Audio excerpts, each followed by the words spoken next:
Ladies and gentlemen, everyone, welcome to our fourth lesson, our fourth session in captivating cases in Rabbinic Responsa.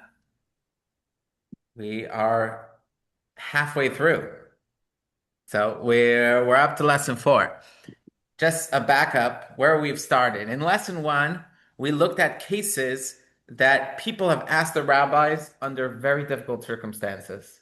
Case two, we noticed that rabbis leave the study hall and go out to do sometimes having to research even niche, obscure concepts in order to know the facts that are very important before you could go and study what it says in the books. You have to know the facts of the case, like what is Rabbi, really the Rabbi, case.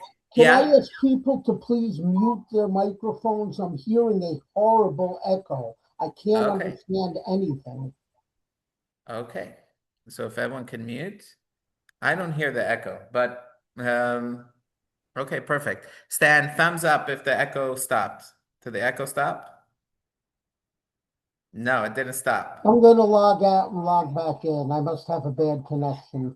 Okay, let's hope that works. Okay, let's give him a minute to log back in. Actually, this is introductory, so I can continue. In lesson three, we've observed what it takes to actually do the work of a rabbi of finding precedent to answer cases that seem novel, seem brand new. No rabbi had to answer this question before. The art of a rabbi finding an analog, finding a case somewhere else in the Talmud. For example, the Jews in Regensburg, the needed someone to help them pay the funds to release them from captivity. And can we impose the tax on other cities? And we said, yeah, we have an analog in the Talmud because we see that anyone who's benefiting can be taxed into helping pay for the benefit. So since the other cities, it's their benefit for them to get these Jews released because then the rumors of blood libels die down, so they can be forced to pay. So that was last week. And now in this week, we go to another unique concept called halachic counterweights. Okay, so which is counterweights considered, the push and pull within halachic decisions. This will be a very fascinating lesson. There is going to be some learning involved. We will learn a lot new. Some lessons are more entertainment, some is more learning. This lesson has more learning, but it is very entertaining to see the history of where these questions were addressed. Now, just to get us warmed up, let's lighten it with a little joke. A community is looking for a new rabbi. They receive a resume of this rabbi, and so they call up the old community where this rabbi worked, and they said, "Tell us about this rabbi." He said, "Well, this rabbi, he's like Moses, like King David, he's like an angel." So the community hires him on the spot, and they find out the rabbi is a lemon. He doesn't know how to speak. He doesn't know English. He's a crook. He's a felon. They turned to the other community and said, "Didn't you tell us he's like Moses, like King David, like an angel?" They said, "Yeah. He's like Moses. He couldn't speak well. He's like King David. He doesn't know a word of English. And he's an angel." Well, a mensch, he's certainly not. He's no man. Certainly, he's not a mensch. You know. So let's delve into what it takes to be a rabbi. We start off with an interesting case, page 154 in the book, and this uh, snapshot into 1570 in Krakow will give us a very unique perspective on what it was like getting married. If you were a Jewish girl, a young Jewish woman about to get married in the 1570s, what's happening around your wedding. Okay, so let's get a volunteer. Felice, maybe you could honor us to unmute your mic. Text one on page 154. You hear me now? Yep. Okay. The Krakow couple. A remarkable re response by Rabbi Moshe is realist, exemplifies the concept of halachas halachas counterweights values within the halachas process and recalibrate rulings in unforeseen ways. The exploration offers a rare glimpse into the nuanced process of a rabbinical heter dispensation while illuminating the social and economic realities of Jewish marriage in the 16th century. Continue. Hmm. It's not on page 154. Well, the English, I guess, is on page 150. Yeah, 154. Yeah, Right? 154. Yeah, she was just reading the introduction. Oh. Yeah. A man here who has fallen into financial ruin arranged a proper match for his grown daughter. During their long engagement, the father passed away. Without her father or mother, the daughter remained alone. Her relatives acted as strangers and did not support her, except for her mother's brother who took her into his home. No closer relative helped her. As the wedding day approached and the preparations for the wedding meal and the ceremony needed to be made, the dowry that was promised to the groom was nowhere in sight, and other wedding relatives related expenses were left unaddressed. A neighbor assured her that the dowry would be provided for and advised her to prepare for the wedding and go to the mikveh. She followed this advice, and on Friday, the wedding day, they veiled her as it is customary.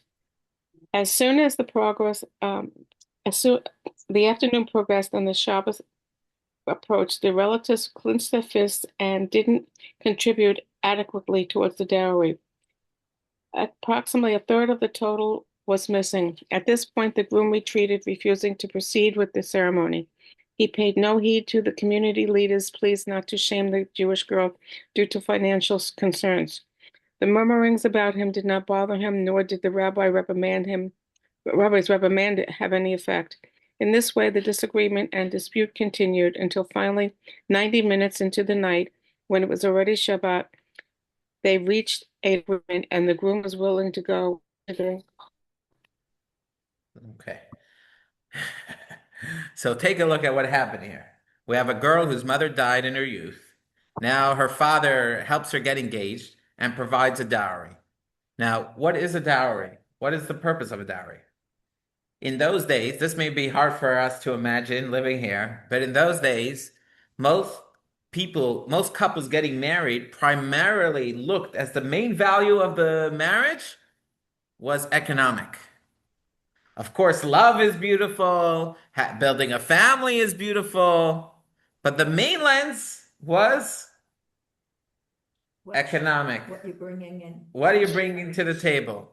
And there are many stories of men couldn't marry, had three daughters, and how they're going to pay for their dowries. Many long-standing, this was the norm for hundreds of years in Europe about the dowry.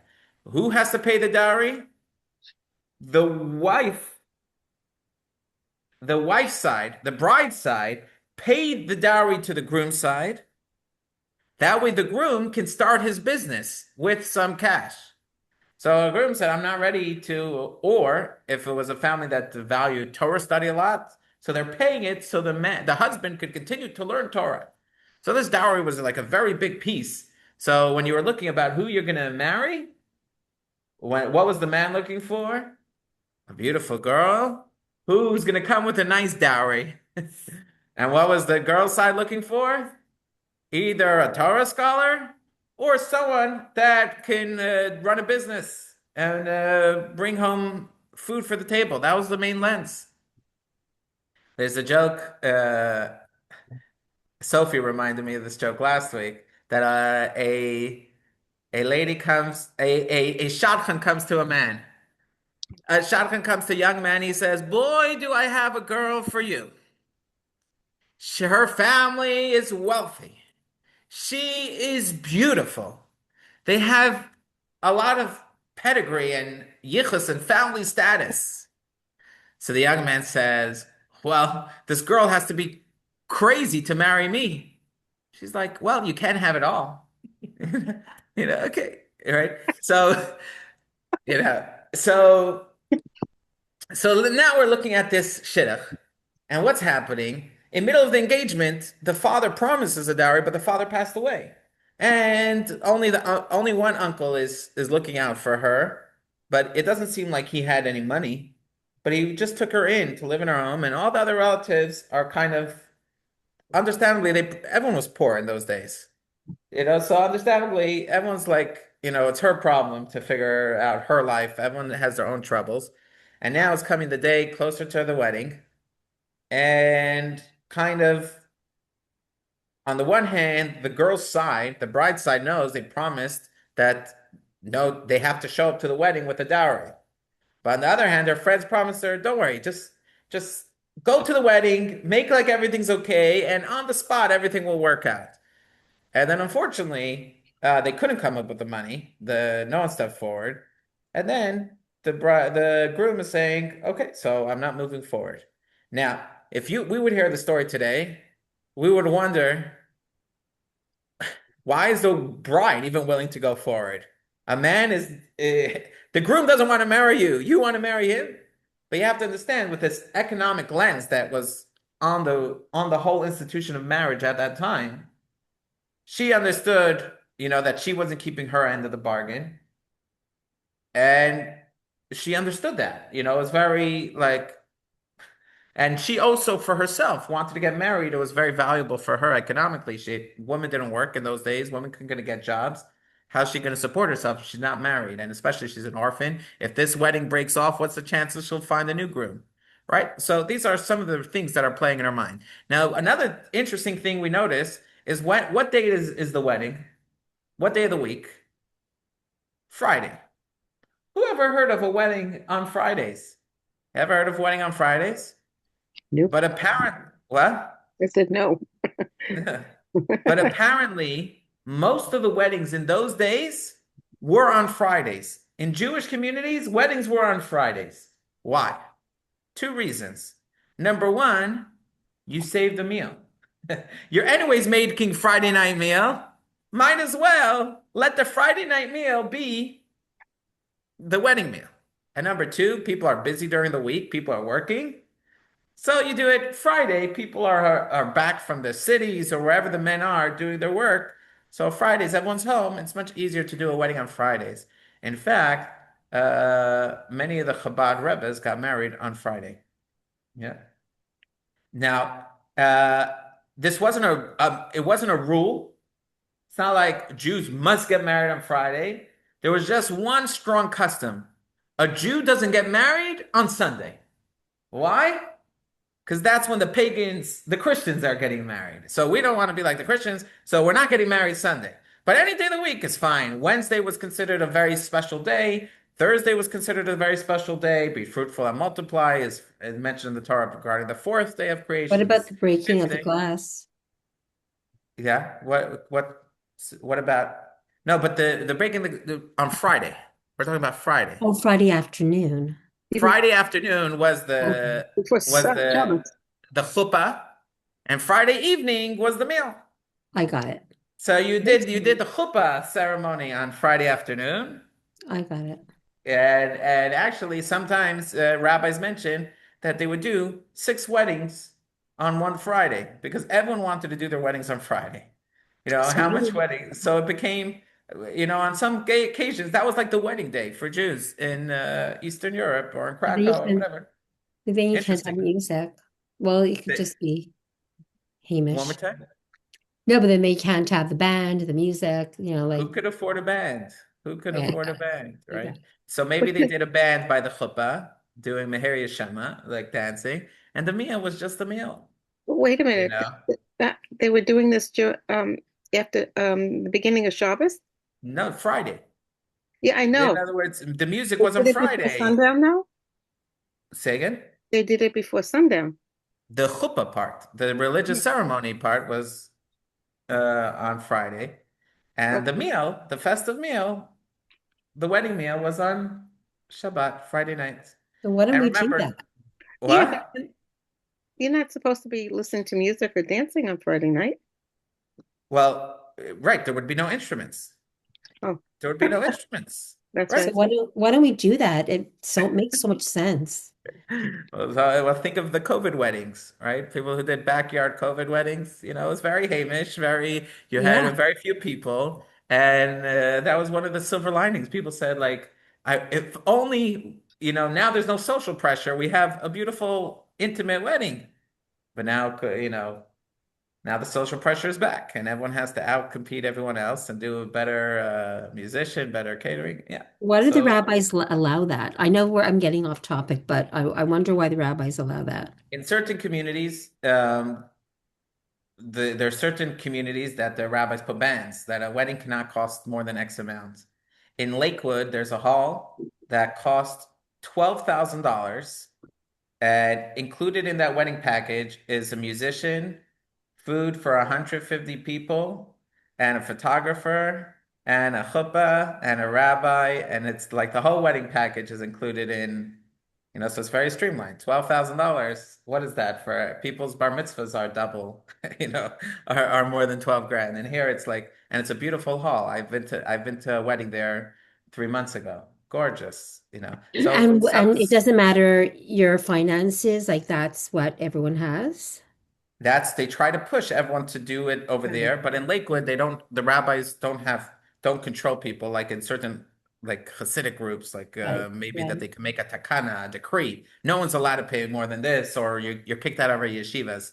In Lakewood, Right. it doesn't work like that. It's more like the trend. It's a beautiful hall, and kind of you don't get such value. Jews like a deal, it works for everyone. But obviously, the wealthy people do lavish, very over the top weddings. Sure. Okay, so let's get back to our case. So we see that the community's reaction when the groom, the Khatan, refuses to go forward with the wedding. What's the community's reaction? Everyone's yenting. How horrible of the groom, even though it's money.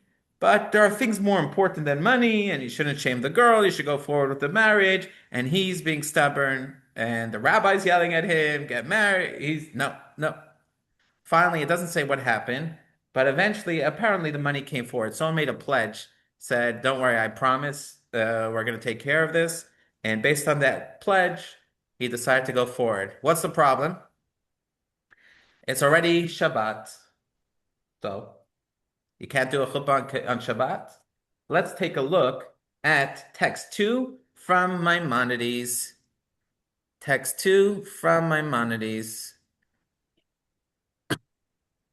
Okay, a girl was left orphaned after her engagement. Before we look at Maimonides, okay, the pledge dowry didn't exist and relatives refused to help. The bride prepared, but the groom refused to marry. And in those days, also now, I don't know how everyone thinks of the veil. Part of the story, Rabbi Moshe Isserles mentions that the bride was veiled, and then it got so risky they were thinking maybe to unveil her. Now, saying, what's the whole veiling thing? In those days, apparently in this community, the custom was the groom wouldn't veil the bride. That wasn't that. There's a Hasidic custom nowadays, the badekin. That's a famous part of Jewish weddings today, that the groom veils the bride. But apparently, it wasn't like that in those days. The rabbi or the father of the bride would veil the bride. The bride would show up to the chuppah ceremony already veiled, right? However, if the marriage was not going forward, sometimes they would do this like a few hours in advance. So the bride would be veiled for a few hours. Now, what happens if you take off the veil? That's basically saying the wedding's canceled. So this is like almost the wedding's canceled. And she's feeling, and now think how embarrassing that is, the way she's going to unveil, the wedding's canceled. But at the last moment, the now you're the rabbi there. And it's 90 minutes on Shabbat, and you're thinking, should I do this chuppah? Why not? Let's take a look at text 2, page 157 from Maimonides' legal code. What does he write? Court cases, are not judged on Shabbat, and Kiddushin, which is betrothal, is not performed. That's what happens under a chuppah, Kiddushin. That is the betrothal, the ceremony of the ring, everything that's called Kiddushin. These rabbinic decrees ensure we don't come to right.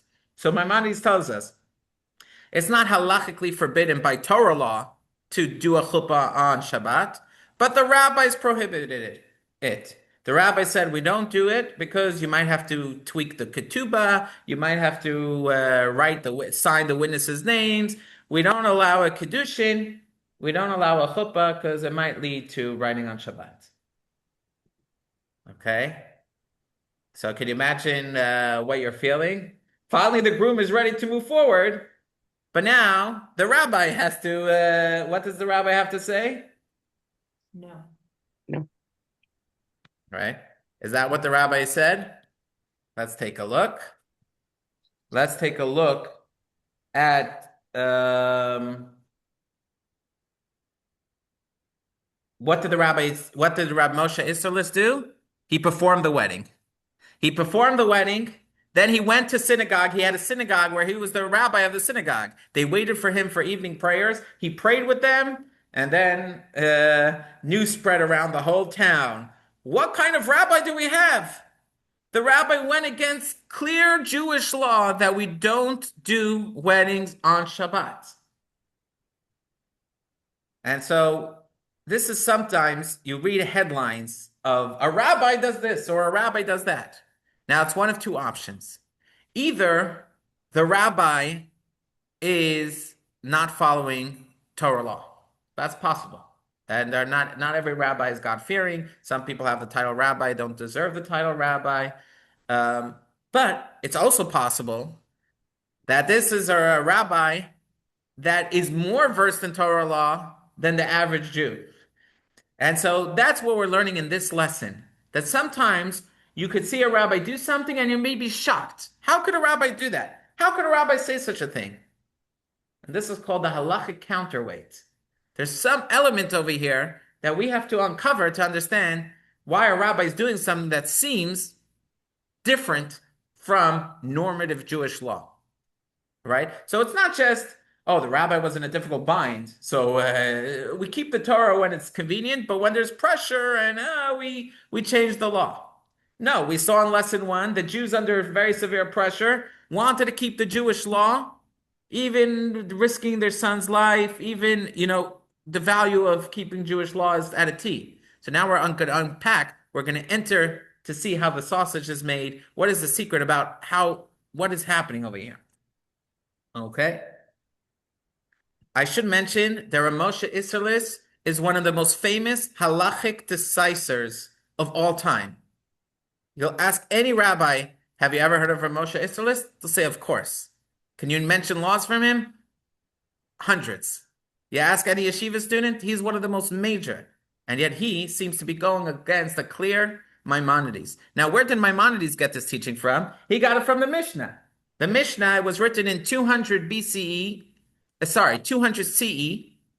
right? So, a long time ago, collecting the traditions of the oral traditions, including the more recent rabbinic decrees. And what does it say over there? Text 3a, page 157. Over there it says, it goes through a list of different rabbinic decrees that were made. And it gives examples of different types of rabbinic decrees. And in that list is the following. So text 3a, page 157. These are the quasi-mitzvot that the sages forbade on Shabbat. We don't adjudicate and we don't betroth. Right? Don't adjudicate means we don't do din Torahs, we don't do court cases. And we don't betroth means we don't perform a chuppah ceremony. So it's not Maimonides that only as recent as 1200 made this up. It's even 2,000 years old the Jews had this rabbinic decree. Oh, this is a very ancient rabbinic decree. Now, what stands out to you about this sentence from the Mishnah? If you were to look at this Mishnah, what stands out? What is something that's interesting, that's notable about the language that's used here?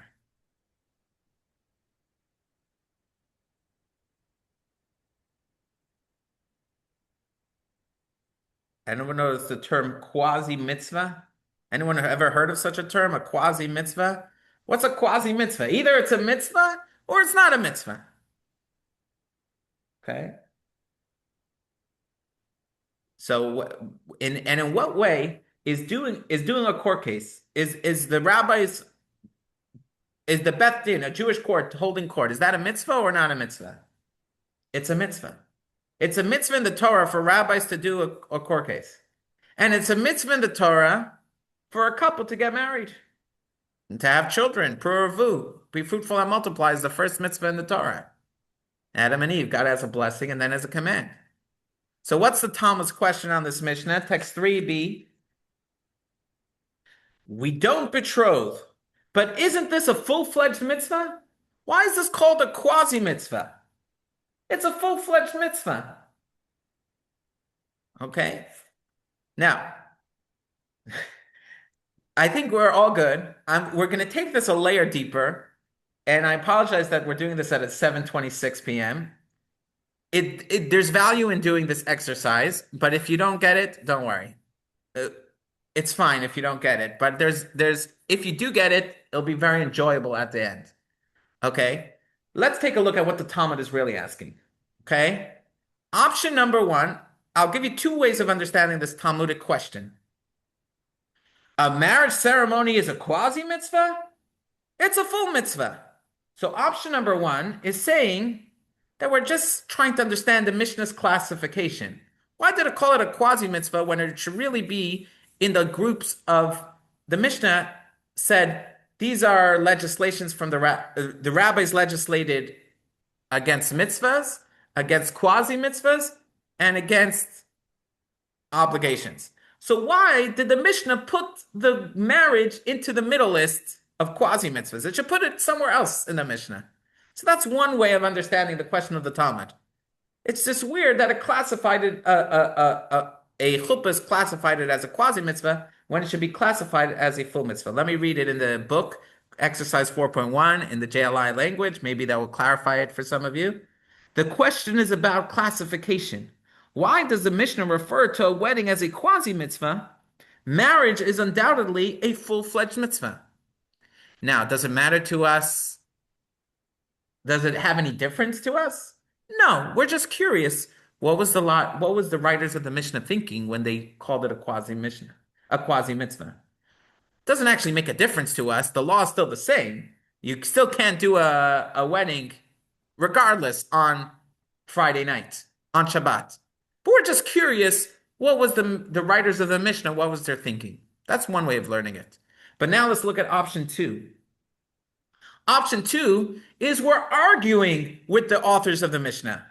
The question is substantive. Considering that marriage is a full-fledged important mitzvah, can the sages prohibit it merely due to the risk of writing? Just because a rabbi might come to write, therefore we outlawed all marriage on Shabbat. So it's not just we're wondering the language that the authors of the Mishnah used. Maybe the Talmud is challenging the authors of the Mishnah, saying, by what right are they allowed to make such a ban?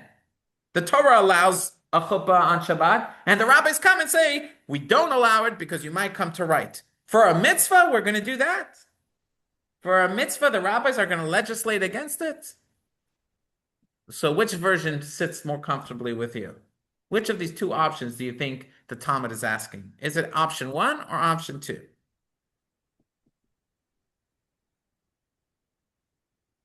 Okay. Everyone's quiet. Everyone's quiet. Okay. Well, let's move on and see the Talmud's answer. Why it's called a quasi-mitzvah. Text C3.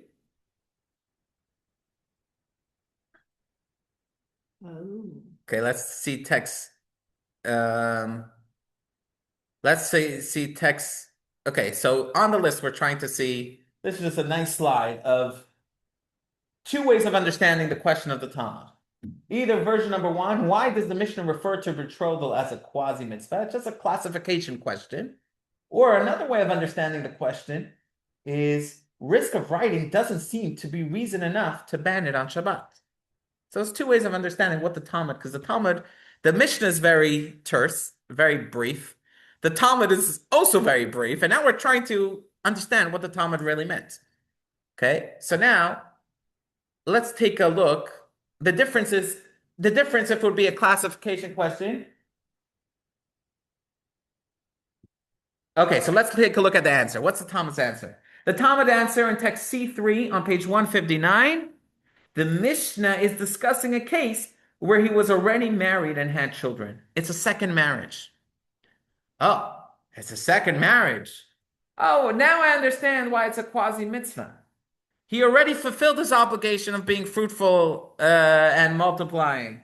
Oh, there's still value in getting married, even if you're not going to have children. There's other mitzvahs, the idea of building a man being married is a mitzvah, a woman being married. It's not a full-fledged mitzvah like fruitful and multiply, but I could see why it's a quasi mitzvah. There's Jewish value in being married, even if it's not for having children.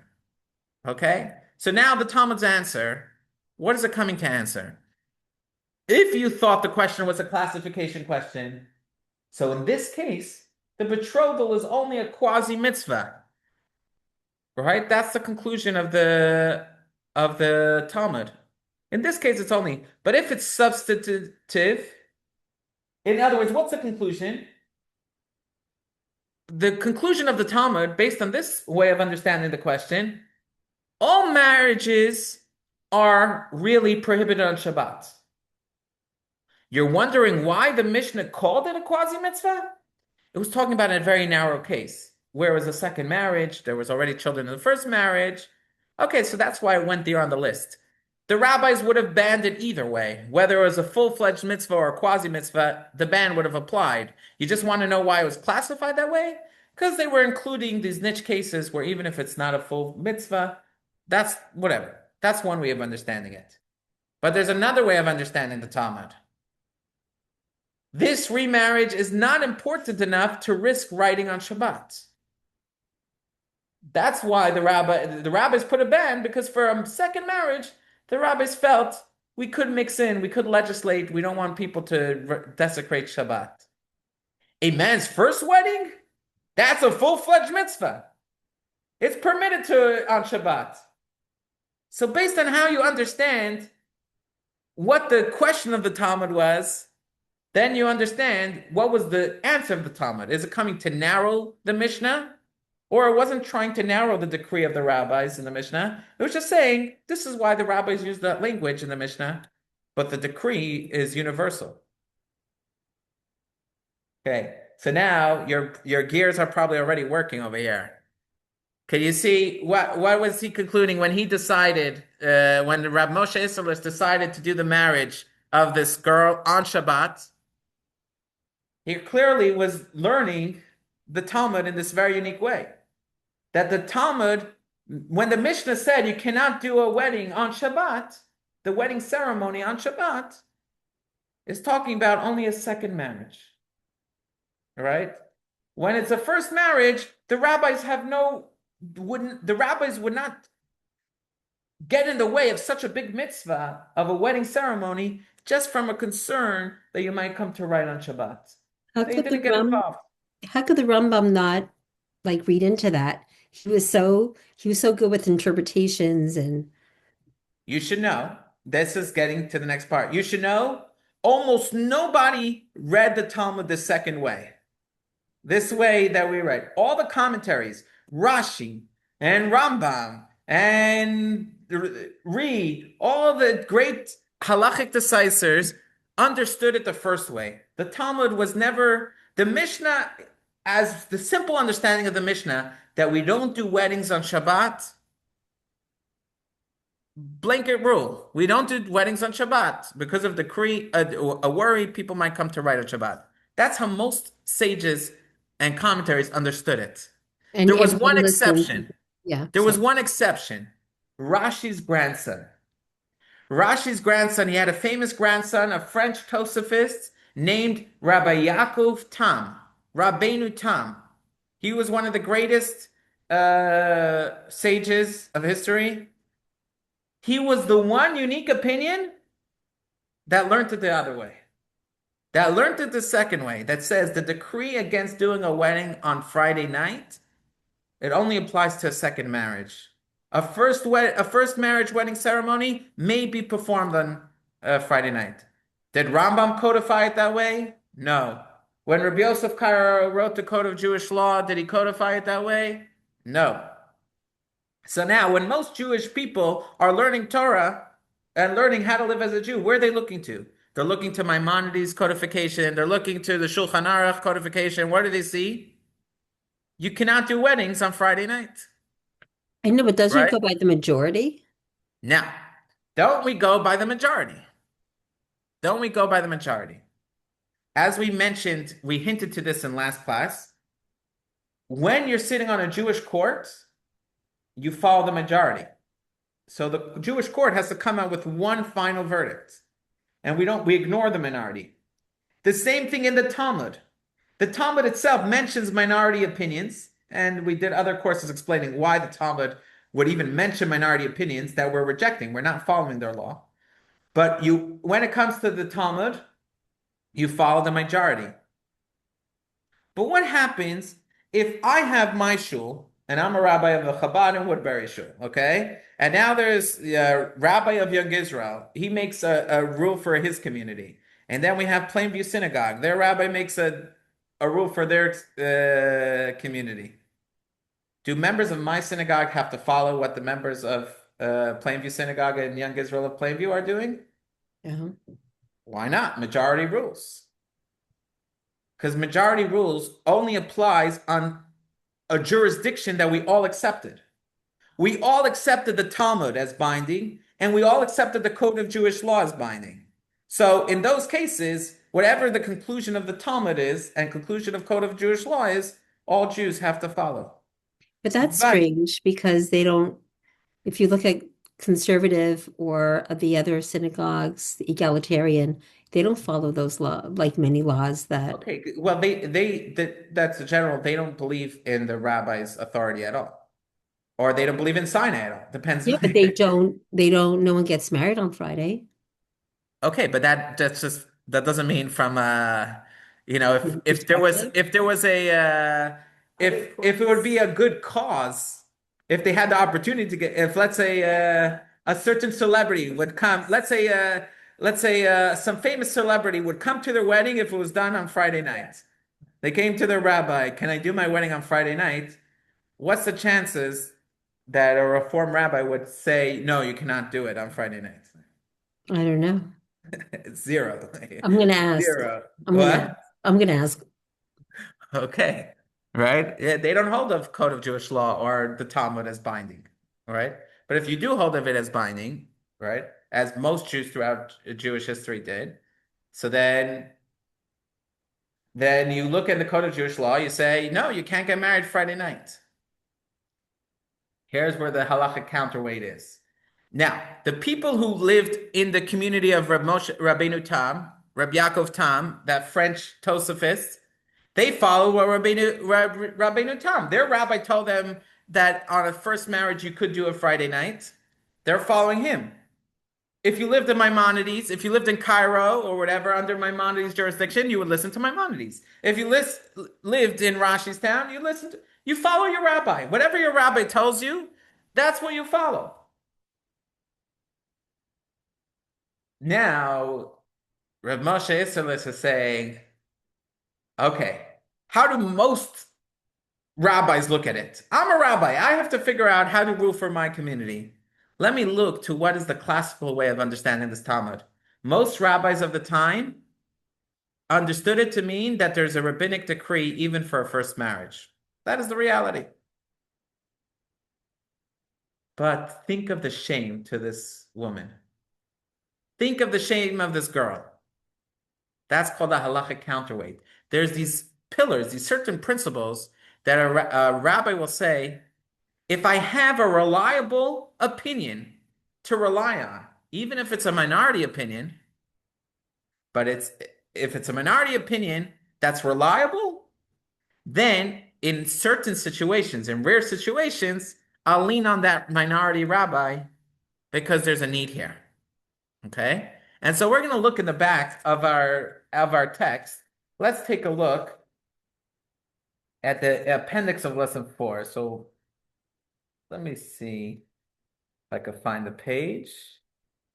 Page 180. Okay? These are common examples where you might think the law is one way, and then you'll be surprised in a headline that a rabbi ruled a different way. And what's the reason? is usually he found a minority opinion, but a reliable minority opinion that understands the Talmud differently. And because of a great need, and here's examples of needs, the decision changes from what's expected. So, for example, the first principle we have here is lifnim mishurat hadin, which means going beyond the letter of the law. For example, in case number one, when Filipio Nis, a crypto Jew from Portugal, arrived in Venice, he embraced his Judaism and underwent circumcision. When the Venetian Inquisition learned of this, they demanded to know who performed the procedure. Filipio named Benarrochio, I think I'm pronouncing that right, was forced to flee Venice, suffering significant financial losses. Now Benarrochio goes and wants to, he lost so much money, he wants Filipio to pay for it. What do you think? Should Filipio have to pay for it or not? He suffered big financial loss. Because of Filipio ratting him out, he had to run away. So here's an example where what did the sages tell? What did the rabbis tell Filipio? By the letter of the law, you don't have to pay, because first of all, you were under pressure when you didn't just go rat him out for no reason. Someone was threatening you. Number two, your damage wasn't direct. You didn't directly tell. It was situational. It was secondhand. The person had to run away. You didn't cause the loss. You don't have to pay. But what did the rabbis tell him? You should act lifnim mishurat hadin. You should go beyond the letter of the law. That's like one example. Let's take a second example. The second example is called marat ayin. Letter of the law. Can you eat a hamburger with vegan cheese? Letter of the law. Can you do it? Can you eat a hamburger with vegan cheese? I would think so. Yeah. It's not milk. It's not. So it's not milk. But we have a principle called marat ayin. We have a principle called marat ayin, which means you'll cause other people to think that a religious Jew is doing a violation. And they might come to say, if he could do it, I could also do it. They don't know that it's vegan cheese. You're going to end up that person might put real cheese on their burger. So what do you have to do? You have to have the package of your non-dairy cheese on the table to make it clear to everyone that this is a non-dairy cheese. Right? What's another example? Shas Hashmad, right? The Russian government has banned a traditional Jewish way of dressing. They said from now, let's use the United States, for example. Imagine American government said, what's a very Jewish way of dressing? Let's say, especially in Orthodox circles, it's maybe with a suit and a shirt, a dress shirt. They said from now on, everyone has to wear only jeans, only t-shirts, and only baseball caps. And their intention in making this decree is because we don't want people to be backwards and with this religious garb. If you look at the letter of the law, does the Torah dictate to you that a male has to wear a dress shirt or a dress suit? No. That's nowhere dictated by the letter of the law. But if the whole intent of the government is to get people to stop being religious, and one of their ways is by making an imposition on the dress, on the way Jews dress, what's the law? That Jews have to protest and, really fight this tooth and nail. Why fight this tooth and nail? There's no rule in the Torah that a Jew has to dress this way, that way. But if the intention is to get people to abandon their Judaism, and the way they're targeting Jewish styles of dress, then you have to fight for it. So that's another example where you're like, what do you mean? I looked in the Torah, there's no rule. Yeah, but there's these other principles, these countervailing principles that exist as well. What's the next example we have? Preserving life, pikuach nefesh, right? To save a life, can an EMT who volunteers, can he drive on Shabbat to save a life? You say, well, of course he could. What about the way back home? Can he go back home on Shabbat? Or does he have to stay in the hospital? To save a life, to go to the hospital, he could do. But who says he could go back home? We'll say, yeah. But there's also life-saving value if his ambulance is needed to save more lives on Shabbat, or he himself will have more calls, or if us not allowing him to go home will cause him to hesitate next time about saving a life. He's like, I don't know if I should risk it. I'm enjoying dinner with my family. Shabbat just started. I don't want to stay 24 hours in the hospital. So these are some reasons for life-saving causes. There's like a mitigating circumstance. Let's skip a few. Let's go to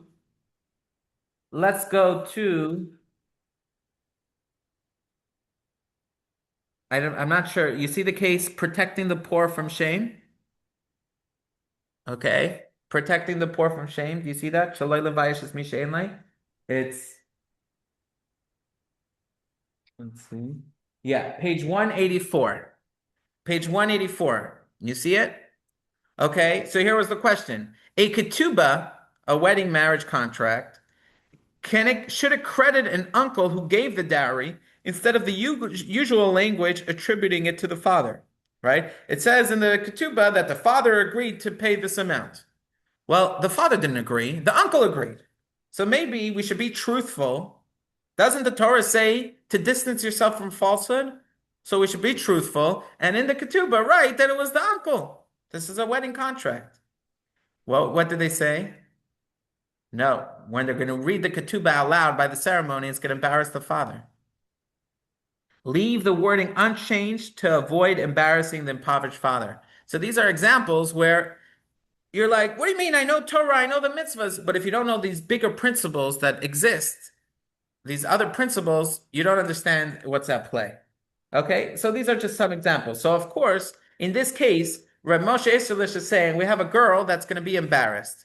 Plus, think about, the extra phrase, marriage, starting off a marriage is already hard. There's a new transition. All transitions are difficult, even good transitions. To push off the wedding to Sunday is going to add such a dark cloud on already a dark cloud.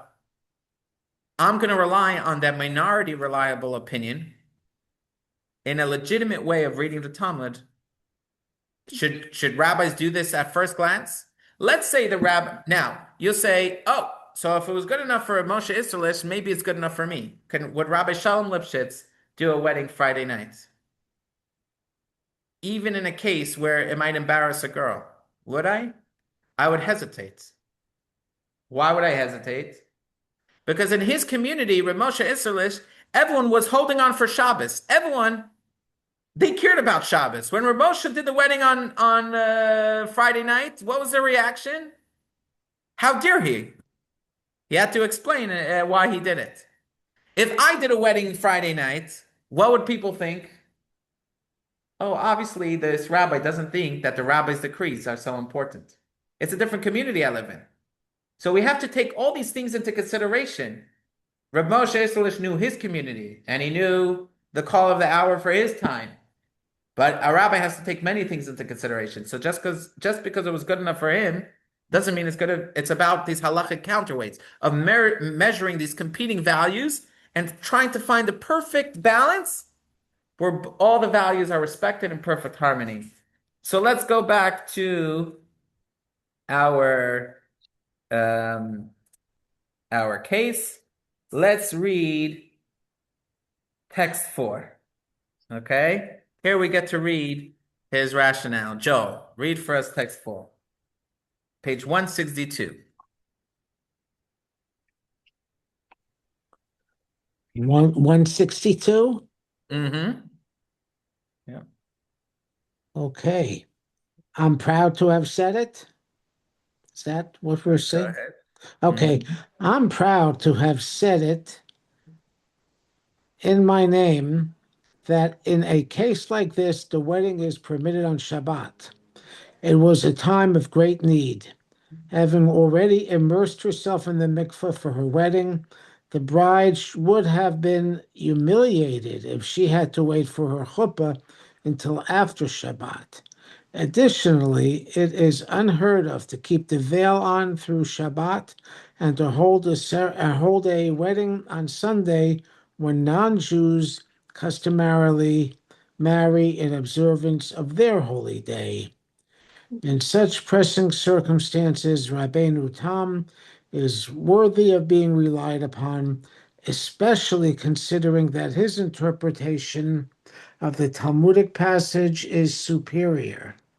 There cannot be circumstances more extenuating than this. A mature orphan bride facing the humiliation of being treated differently, she would have felt ashamed for many years. Additionally, the quarrels and disputes between the parties could have unraveled their match. At one point, the arguments escalated to the degree that they wanted to remove the veil from the bride. And great is the value of peace between husband and wife. Certainly, one should be stringent and careful to ensure that such situations do not arise. However, if all efforts were made, but time dragged on to nightfall, and there is concern for the dissolution of the match or the bride's humiliation, one who relies on this leniency has not erred. Okay. I'll continue. Sorry. This This is is the declaration of Moshe, son of the esteemed and pious Rabbi Yisrael of blessed memory, known as Moshe Isserlis of Krakow. okay. So he wasn't compromising on the Talmud because of extenuating circumstances.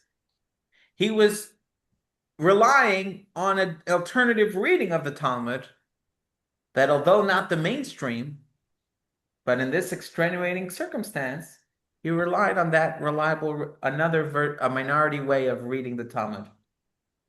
Right? So we see the importance of dignity. The importance of dignity, he said, for such a case, the importance of dignity. They say the joke of a kid in school, the teacher wanted to demonstrate to the kids about, having good self-confidence. She says, is there anyone here that feels they're stupid? If there is anyone, please stand up. So one of the students stands up. So the teacher says, what, you think you're stupid? He says, no, I just didn't want you standing there all by yourself. Yeah. Right? So that's the opposite. That's the opposite of Rav Moshe Isserlis. He's saying, we can't have this girl standing here by herself on her wedding day. Now, if the Talmud said no, and it was clear, I would say no too. Even if it's uncomfortable, Torah comes first. But here we have an acceptable minority, albeit minority way of understanding the Talmud. We're going to rely on that for such a situation. Okay? I have a question. Go ahead. Is that the fact that we don't want a bisha Yeah. We don't want to embarrass. put upon an individual? Is that applicable to other areas? Many, many areas. Embarrassing someone is considered to have the Talmud calls it equivalent. Embarrassing someone in public is equivalent to murder.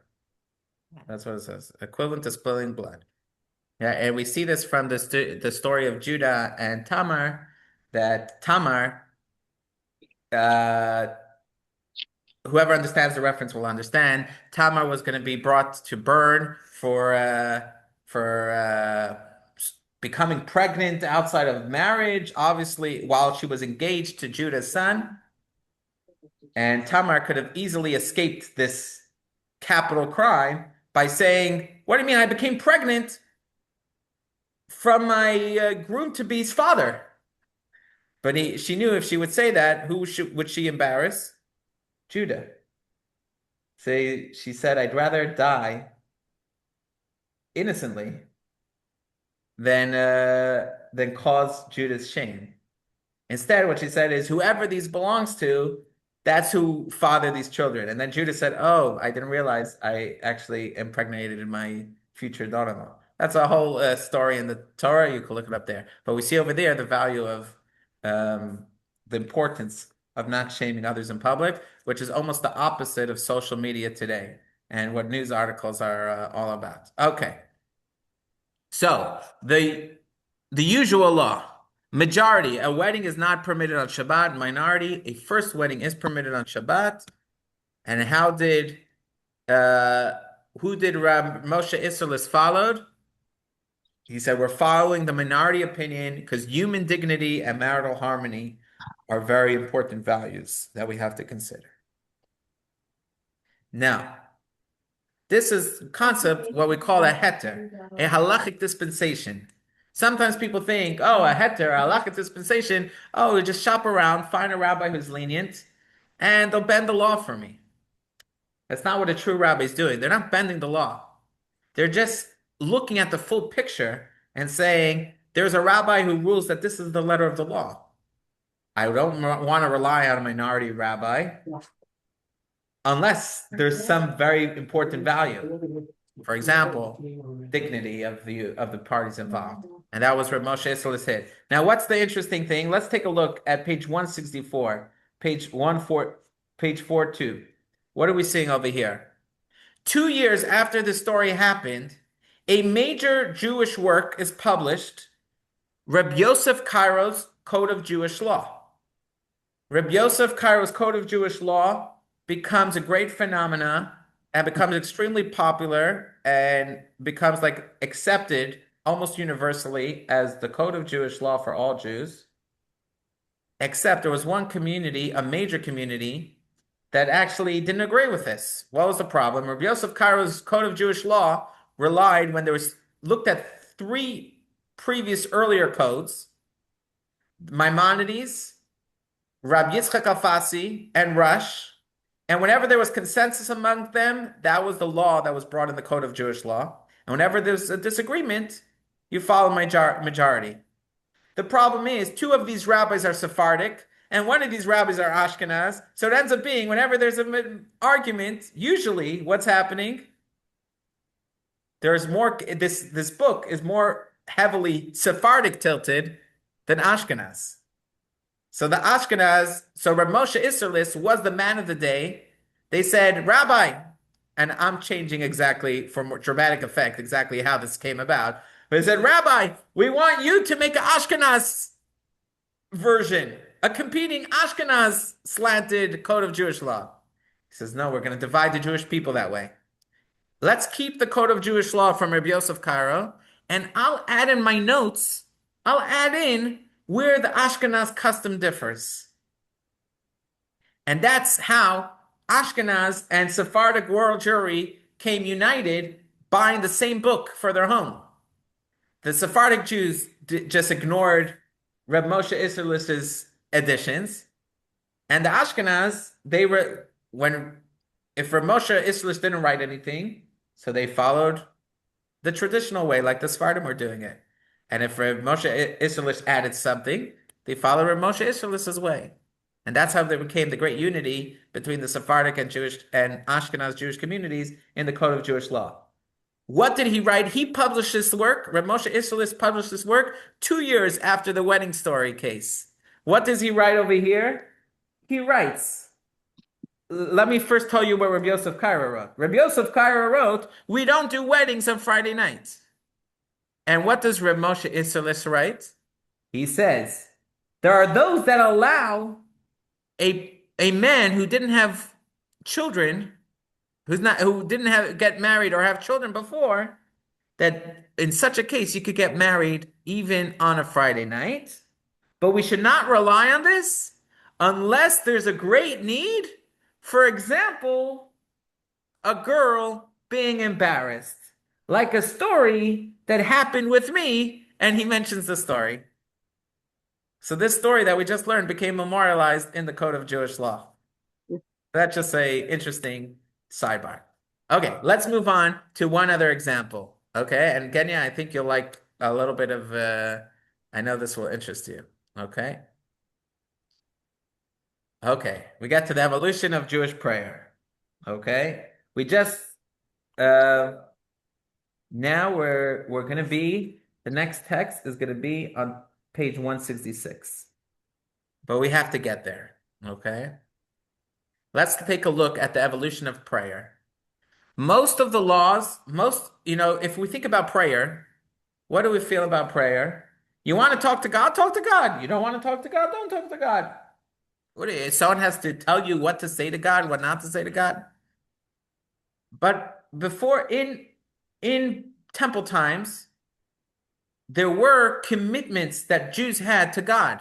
You have to show up to the temple, to the holy temple, on the pilgrimage festivals of Passover, Sukkot, Shavuot. So Jews were in regular contact with God. The relationship was dynamic. You had to bring an offering if you brought the sin. So Jews have this very flavorful relationship with this infinite being. But the temple is destroyed. The Jews are dispersed. Now, where's the relationship to God coming from? It becomes very still. Mitzvahs are valuable. You're doing a mitzvah, but the personal relationship with God, it's like becomes depersonalized. Okay, I have to do mitzvahs to touch, that's one way. I'm doing what God wants. But when do I get to tell God what's going on with me? So that's where prayer became much more vital.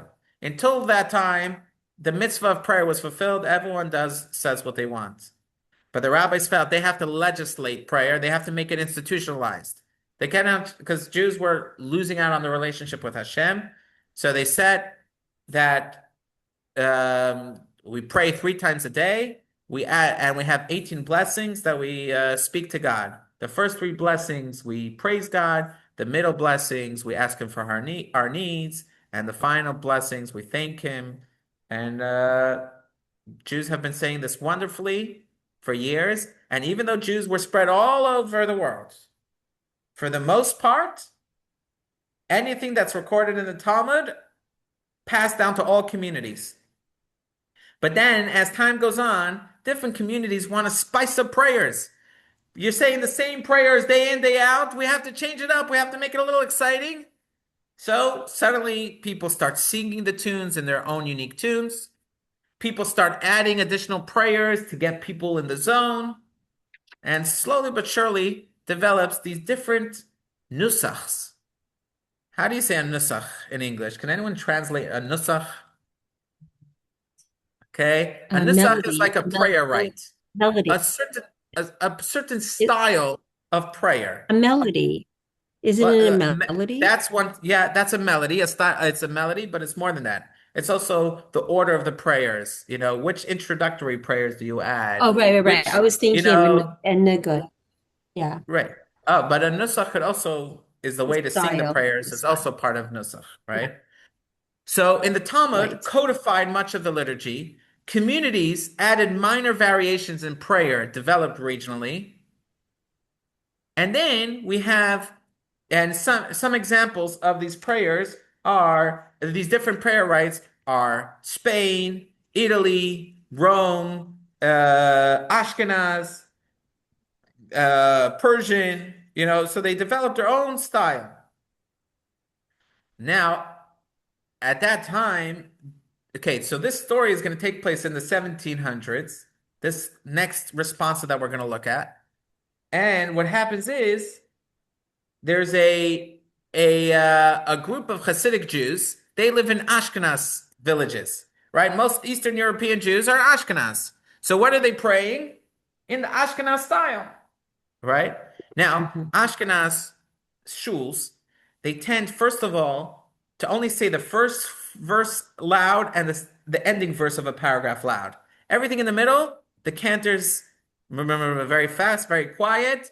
And so kind of the prayers are, everyone's very quiet in shul. And there's a, hey, Hashem Kirishmai. Then it gets quiet for 2 minutes. And whatever. And then it continues like that. That's a very Ashkenaz way. Well, how's it work in the Sephardic prayers? The whole paragraph is read out loud by the chazan, by the cantor. Right? It's a much longer service. Right? Now, the Arizal, he was a great mystic who came up from Egypt to Safad in the 1500s, and he developed this whole Kabbalah of prayer and how prayer leads to intimacy with God. And his mystical interpretation was mainly developed similar to the Spanish style, to the Sephardic style. Now comes along the Hasidic movement in Eastern Europe, and the Hasidic movement starts becoming very popular. What's the Hasidic movement? They start emphasizing certain features of Judaism that were being lost. Love of a fellow Jew, even a Jew who's not academically advanced, and serving God with joy, and different motifs that Ashkenaz Jewry had kind of forgotten about, not due to no fault of their own, but a lot of pogroms and a lot of trouble that Ashkenaz Jews went through. And the Hasidic movement is bringing it back, re-emphasizing it. And what are they motivated by? One of the big things they're motivated by is the teachings of the Arizal. The teaching of the Arizal is a Kabbalist. He made famous the phrase Tikkun Olam. You ever heard the phrase Tikkun Olam? Who made that concept famous? The Arizal. We're here in this world to elevate the sparks, the lost sparks that are throughout the world. That's the Arizal's concept. Hasidic movement is highly emanated. Now they want to pray, and they're reading. They're like, we cannot pray in this Ashkenazi style. We want to pray in this newly popular Arizal style, Hasidic style. So there was a city called Borisov anyone know where Borisov? Now it's in Belarus. Okay. And what happens is youngsters in the community, the young men, get very attracted to the Hasidic movement. And they say, we need to pray in this new style. The elders say, no, our shul has always prayed in the old style, Ashkenaz. We're an Ashkenaz community, and that's the way it will always be. So the youngsters say, okay, we'll make a breakaway. They start a new synagogue, and that's what happens. Now, the rabbi of town, his name was Rabbi Katz. Rabbi Eliezer Katz, sends a letter to the leader of the Hasidic movement in Belarus at that time. His name was Reb Shneir Zalman of Liadi, the founder of the Chabad Hasidic movement. Right? He's the term Chabad that was coined, like his style of Hasidism was Chabad, was an intellectual style. And he's writing, he was also a great codifier, a great halachic decisor. So he says, tell me, is this right that they're breaking away? Now, who can give me two arguments? Give me any argument, your best argument, why the breakaway is no good. Can anyone tell me, if you were the rabbi, you wanted to say breakaway is no good. You're not allowed to make a breakaway shul. Can anyone give me a good argument? Well, disconnects the community. Right? It disconnects the community. Okay. What else? Everybody's doing And- something else. Everyone's doing something else. Yeah, Right. it- Another value here Don't is that talk the to the elders rabbi. respect your parents. What do the parents want? The elders are saying, we don't want our children to pray this new way. Are the children listening? No, they're doing their own thing. So that's argument number traditions. one. Rabbi Eliezer Katz wrote to the Alter Rebbe of Shnei Zalman Liadi. He said it's not right. The elders are saying, the parents are telling the children, we want you to continue praying Ashkenaz. Number two, this is a new concept we're going to learn today, is custom. Custom, you say a custom is a custom, but you could change a custom. Can you change a custom? Yeah. It's not a Torah law. It's not a rabbinic decree. So why can't you change a custom? No, but we see in certain places in the Talmud, it says that a custom that has a good reason for it, you can't just change willy-nilly. You can't just say, okay, so the custom was this way, we'll change the custom. So let's dive into this. We don't have Rabbi Eliezer Katz's letter, but we have Reb Shneir Zalman of Liadi's response letter. And it's a beautiful letter. So let's read text 5. I'm going to read it. And hopefully I'll do it justice. To the esteemed and renowned Rabbi Eliezer Katz, I hope my brevity in responding to all the detailed questions and extensive arguments in your letter does not offend you. Hashem knows and bears witness that time has not allowed me to write it at greater length. Perhaps it will be Hashem's will that we meet during one of my visits to Poland where we can talk in person. Yeah. I guess at that time, Borisov was part of Poland. Okay, until 1793 when it became part of Russia. Okay. It is clear from your letter that you are a true lover of peace, like your ancestor Aaron the high priest, because people with cats are usually Cohens. Interesting. Okay, who love peace and pursue peace. In other words, the Reb Shneur Zalman of Liadi is saying, I'm going to assume that your intention here is out of great love. It's not because you hate the Hasidic movement and you're just harassing me for why my followers follow a different way. I'm going to assume that your intention for writing for me is out of your great love for the Jewish people. As a result, you have intervened in the matter of those in your community who oppose the new congregation. You sided with the parents protesting their sons' attendance due to the changes in the liturgy, which, according to your honorable opinion, are improper. You assume that the parents, too, are acting with pure intentions and for the sake of heaven. Okay? So what's he saying? There's two. Now, let's take a look at the two concepts here. Okay? Concept number one. Okay, so here's question coming number one. Can young Hasidim change their liturgy? Okay, who wants to take a bet? What do you think his answer is going to be? His conclusion. Forget about the answer. What do you think his conclusion is going to be? Can they change or can they not change? Not change. Not change? Okay, so let's take a look. Anyone brave enough also? Everyone agrees or anyone wants to take a different side of the I'm bet? only saying that. I'm only Right. saying that A bet, to right. honor. Right. What do you say? Sophie, what do you think? Can they change or can they not change? I will say not, and I'll tell you why. Mhm. Because I think there's a question also of respect of the parents. Respecting the parents, very important value. Okay, so let's dive right in. Okay. Well, isn't that what this Joe is wants to called? say something. Yeah, what if it's the parents want to change all of a sudden? Okay, well, maybe it would be different. Okay, so that's the two questions. Or That's the what two if, questions. Number what if one, the mother, what if the wife, the daughter wants to honor the parents, but she's married to like someone who has a right. different liturgy? Okay, so the tradition is usually that when the wife marries, the customs follow the paternal side, the paternal path. Once she marries into her husband, then her husband's path becomes her new pattern. So if you're Sephardic and you marry Ashkenazi, you start praying Ashkenazi. If you're Ashkenaz and you marry Sephardi, that's the way you go.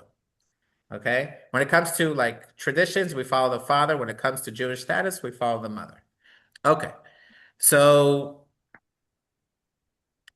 number one, what was his opposing arguments? Why no? Okay. Number one, it contradicts the commandment to honor the parents. And number two, contradicts the value of preserving Jewish customs. So what is Reb Shneur Zalman of Liadi's response? He says, first of all, he says, he's going to quote two earlier responses. Number one, is it ever okay to contradict your parents' commandments? If your father told you to violate Shabbat, are you allowed to violate Shabbat? No. No. Okay, so we already know that there are some exceptions here. What if they tell you to jump off a building? Do you have to listen to them? If you're stupid. No, you're not allowed to. You're not allowed to. No, you have to, your life comes first. Okay? What if they tell you to bring them a glass of water? You have to bring the glass. You got to do it. It's one of the 10 commandments. You have to do it. What if they tell you to drive them to the train station? Yeah. You got to do it. Okay? So where is the line? Where's the cutoff? Where is it that we say you have to listen? And where's the line that says maybe it might be nice, but you don't have to. You're not obligated. Where's that cutoff? Let's take a look at the Talmud text 6. Text 6.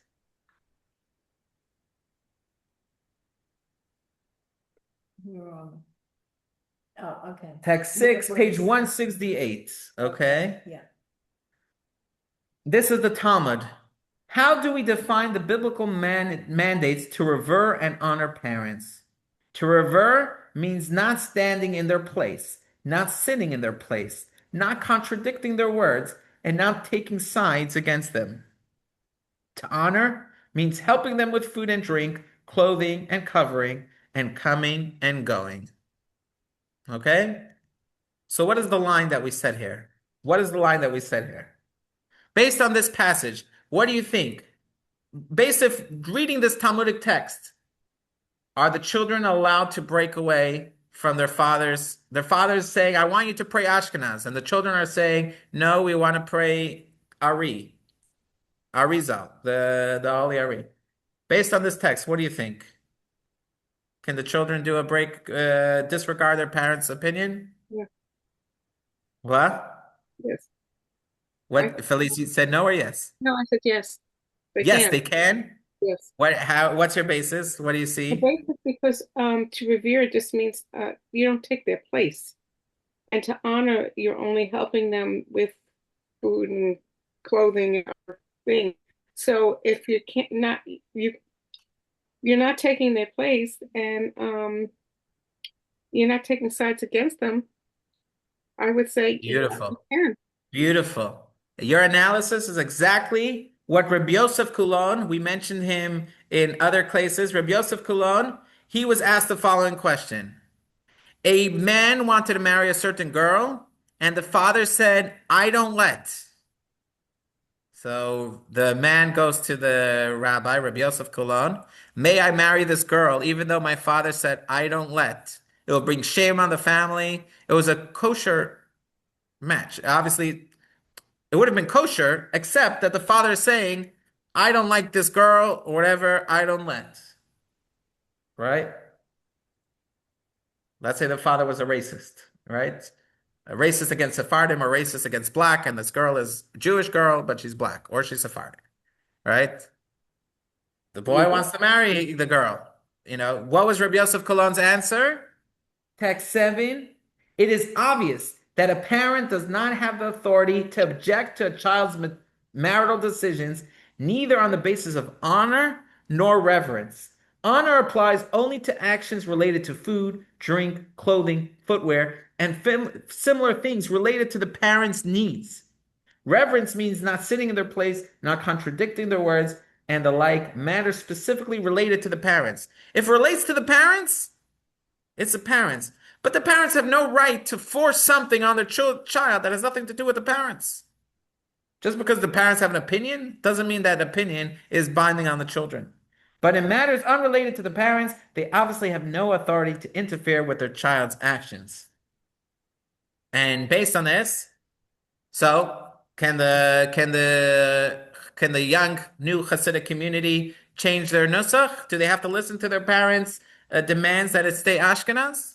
No, it's not. It's not true. You don't have to listen to your parents regarding things. You can't stop them. You cannot interfere with your parent to interrupt your parents from davening Ashkenaz. That's disrespectful. But for them to tell you that you cannot daven a new way, parents don't have that authority. Okay, what about the other value? The idea of contradicts the value of preserving Jewish customs. There's a strong value of preserving Jewish customs. Okay, so for this, we look at a new question. Let's watch the video.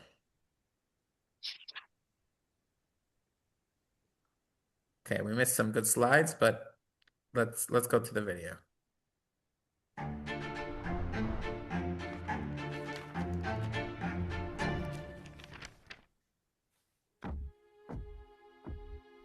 Between the 14th and 16th centuries, Jewish life in Western Europe unraveled, torn apart by wave after wave of forced expulsion.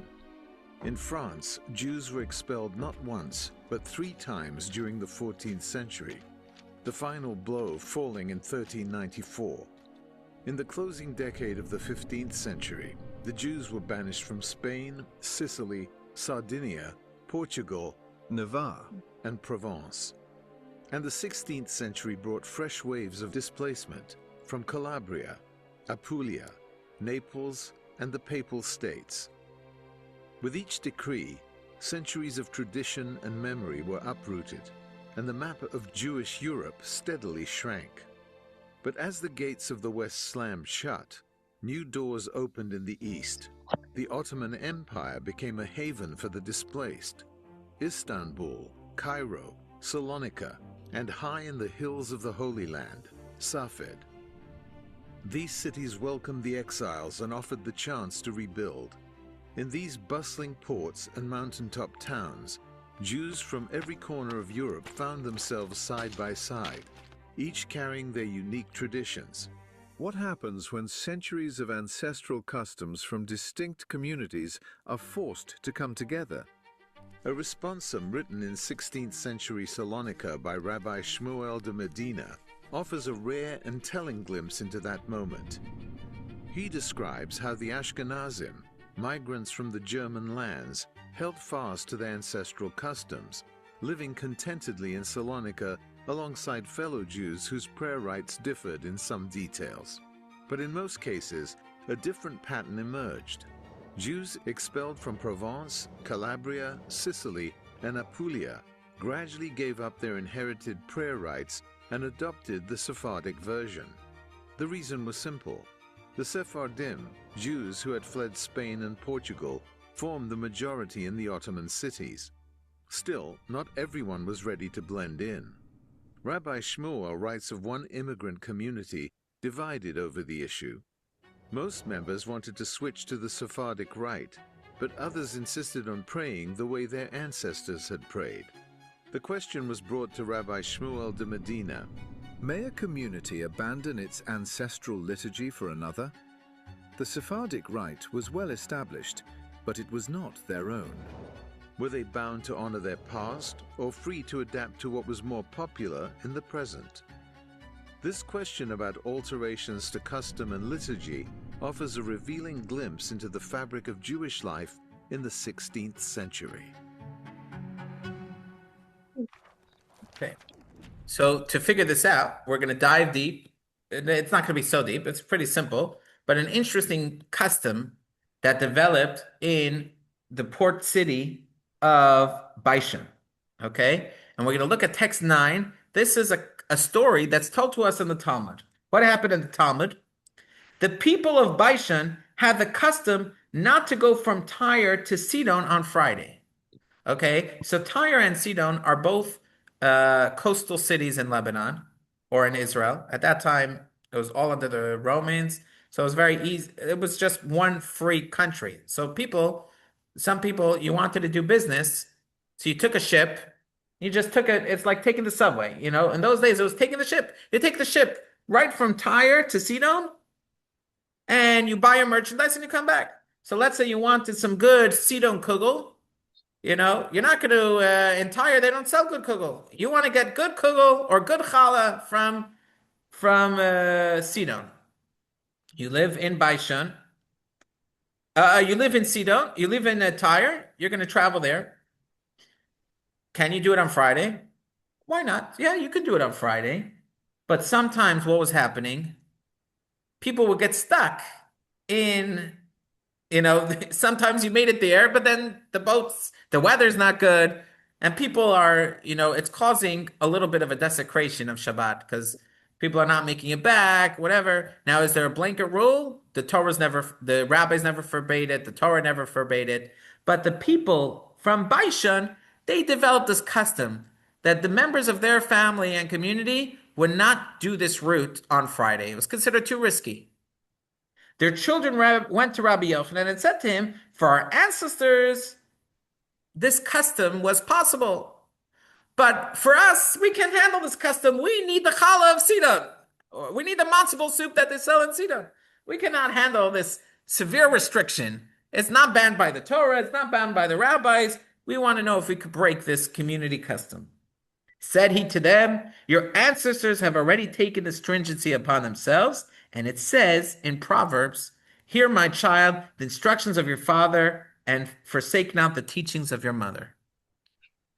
Cannot just abandon a custom. So based on this, what do you think? How do you think Reb Shmuel de Medina told the members who wanted to change their prayer rites? Should they keep their traditions or should they adopt the new traditions? On a very superficial reading, you say, obviously, you keep the traditions of your ancestors. That's what we just read here. But that's not what he wrote in his responsa. He quoted this and concluded exactly the opposite. How? How? Let's take a look at text 2. The Talmud, text 10 on page 176. The Talmudic evidence suggests that the insistence to retain ancestral customs apply to those that protect one from prohibition, even just a trace of a prohibition. In other words, not every custom is the same. There are customs that develop to protect you from violating the Torah. But then there are customs like eating donuts or latkes on Hanukkah. Eating donuts and latkes are a custom. Let's say your parents ate donuts on Hanukkah, and then the children decide that it's too oily, too much fat, and too much carbs. We're not going to eat donuts this Hanukkah. Are they allowed to stop eating donuts? Yes. Why? Because it's not the same type of custom. There's customs that your ancestors made to protect themselves from keeping Torah. They want to keep Torah as much as possible. And then there are things that just make Judaism more flavorful, more nice. However, in cases like this, where the custom isn't designed to protect against any aspect of a transgression, the principle forsake not the teaching of your mother does not apply. And so based on this, if you're following this, you could say, okay, so can your parents force you to pray a certain way? No. Are they allowed? Do you have to keep do you have to keep your ancestral custom when it comes to prayer rites? No. You could pray as you see fit. However, what was his conclusion? Text 11. However, since your intention is noble, this is Reb Shneir Zalman of Liadi, responding to Reb Eliezer Katz. Since your intention is noble, aiming for the great mitzvah of bringing peace, I will join in supporting you. I will instruct and urge the congregation to maintain the Ashkenazic order of prayer from Baruch Sha'amar until the conclusion of the Amidah, provided that the locals heed your request to be at peace with the new congregation and refrain from provoking disputes with their children who wish to attend, for peace is vitally important. Thus speaks one who loves you and sincerely seeks your well-being, Shneir Zalman, son of my master, my father, my teacher, Baruch of blessed memory. He said, for the sake of peace, I will tell them to keep the Ashkenaz prayer for where it's Ashkenaz prayer. What they want to do before prayers, that I don't think it's fair for the elders to intervene, what they want to do before the prayers. And what they want to do after the prayers, that I also don't think it's right for intervene. And I will do this if it's the sake of peace.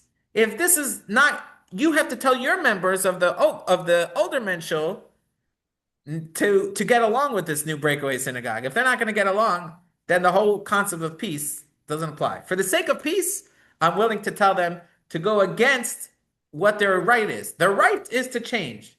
Their right is they don't have to listen to their parents.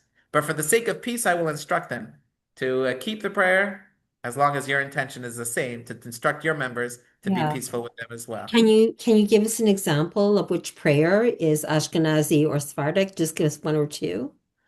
It's usually not the prayer. Sometimes it's the order of the prayers. So, for example, right. Baruch Sha'amar, in the Ashkenaz is the beginning of the Pesukei de Zimra. In the Sephardics, in the Arizal, Hodu Hashem Kir Vishmo is the opening prayer of Shachar. Another example, especially in is the ways of the Sim Shalom, the final blessing of the Amidah, for Shacharit or for Mincha, right? For Mincha by the Chazan, I think it's said a little differently. And then the Nakdishach, how the Nakdishach, the words that are said in Nakdishach, in the Kedusha of the Amidah, where the repetition, there's a difference in Ashkenaz Sephardic. Right, because they did Um, notice the blessings in the morning for like thank you for why, those splitting. are the same. Those are the No, same they're because actually in different orders. the orders might be different, Right. right? Because the reason for that is it used to be said based on when you got to that mitzvah. So, for example, thank God for shoes. In the times of the Talmud, it was said when you were putting on your shoes. And then when you're putting on your cloak, you said, thank God for dressing the naked. When you got out of bed, you said, the one who released the bound. Everything was said in the order. So then, since, again, in the Talmud, it was one way as time gone on. So people said, okay, for example, in Hasidic circles, the morning blessings are said at home. In Ashkenaz shul, the morning blessings are said in the synagogue. Right? So these are just some examples of some of the differences Oh, that might good. exist. Oh, because you're saying like the morning blessings are separate. They are separate They are from separate the morning prayer. from the morning prayer That's service. interesting. Uh-huh. So these are just some examples. Now there is a general discussion about the Arizal. He told his followers. When he writes, he says every community has a special gate in heaven, a special gate in heaven, and you're supposed to go in your gate. That's the best gate to go into. So don't just do some other gate that you don't belong to. You belong to a certain tribe. There's a wisdom in your ancestors, the different things they added. Those are certain keys to get into your gate in heaven. You want your prayer to have the best access to heaven. However, there's a 13th gate. This is like the master key. If you know for sure what your tradition is, you should follow your tradition. That's always the best. Go your specific route. But if you're unsure, then he said the Ariza, this special way is the master key. The master key is not as good as the specific key, But if but the you're master key works for all. It's universal. about Shiva, to like whether So you're his opinion was you should do the master key. That was his opinion. You should do the Arizal. So that's just a general, that's always, but the different rabbi, obviously, you know, can you change? Can you not? Every person should ask their rabbi because there are different ways of seeing it, the actual value. But we just saw here a very important concept of halacha counterweights. How sometimes you say, like, just from doing your own research, you might come with one conclusion, but you really have to. This is the great art of the great rabbis that have big shoulders, that they know a lot. They know so much that they know where the Torah allows for a different conclusion than what's expected. interesting. So let's watch.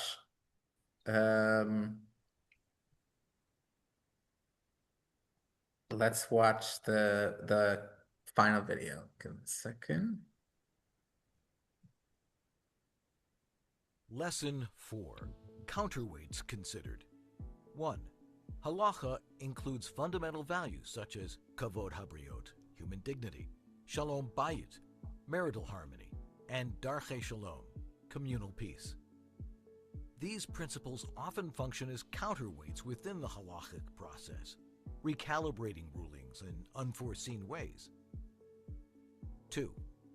When multiple interpretations of a Talmudic ruling exist, the majority view carries significant weight. However, a compelling halachic counterweight may justify reliance on a legitimate, albeit non-mainstream interpretation, resulting in a heter dispensation. 3. To uphold kavod habriot and shalom bayit, Rabbi Moshe Isserlis invoked Rabbeinu Tam's minority position, permitting a wedding initially scheduled for Friday to be conducted on Shabbat. 4. Rabbi Yosef Cologne demonstrated through Talmudic evidence that the mitzvot of honoring and revering parents apply exclusively to a parent's direct needs, not a child's personal decisions, such as whom to marry and which liturgy to adopt. 5. Rabbi Shmuel de Medina held that only minhagim, customs instituted as safeguards against halachic violations, carry binding authority. Other customs, though cherished, do not hold the same legal weight. Accordingly, immigrants could switch to the Sephardic Nusach, liturgical rite. 6. Although Hasidim were halachically permitted to adopt the Arizal's Nusach, Rabbi Shner Zalman of Liadi ruled that the counterweight of communal peace in one Russian town outweighed this permission, rendering the change inadvisable. 7. If Kavod HaBriot, Shalom Bayit, and Derche Shalom influence halachic rulings, they must likewise guide personal conduct. Sensitivity, harmony, and respect should inform daily interactions and decision-making, ensuring that Torah values shape not only legal discourse, but also everyday life.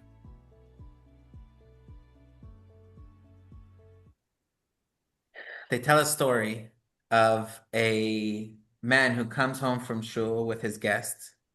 And when he comes home, he sees that the challah is set, the table is set up, but the challah isn't covered. So he tells his wife, "Why isn't the challah covered? Go get the challah cover. Why isn't the challah covered?" One of the guests got up and left. One of the great guests. So the man ran after the guest. "Why are you leaving?" He said, "You know why we cover the challah? Why do we cover the challah for hamotzi?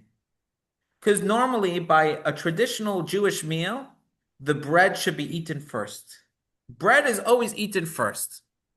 However, on Shabbat, we make kiddush on wine first.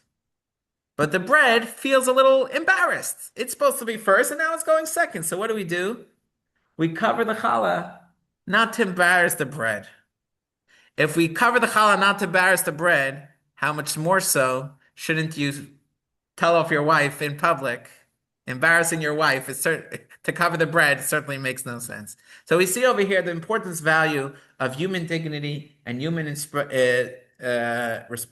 and how that's such an important, pivotal thing that a rabbi will often lean on a minority reliable opinion to enable dignity of human beings. Now, we can do that in our own lives by being a little more sensitive to how our words might affect someone else, and treating people like they matter and like they belong and like they're cared for. See you all next week, and everyone should have a wonderful Thank you, Shabbos. Rabbi. Thank you. Thank you. See you You, next week. Night, everybody. Good Good night, night. everyone. Good night. Good night. Good night. Thank you. Good night. Rabbi. Yeah.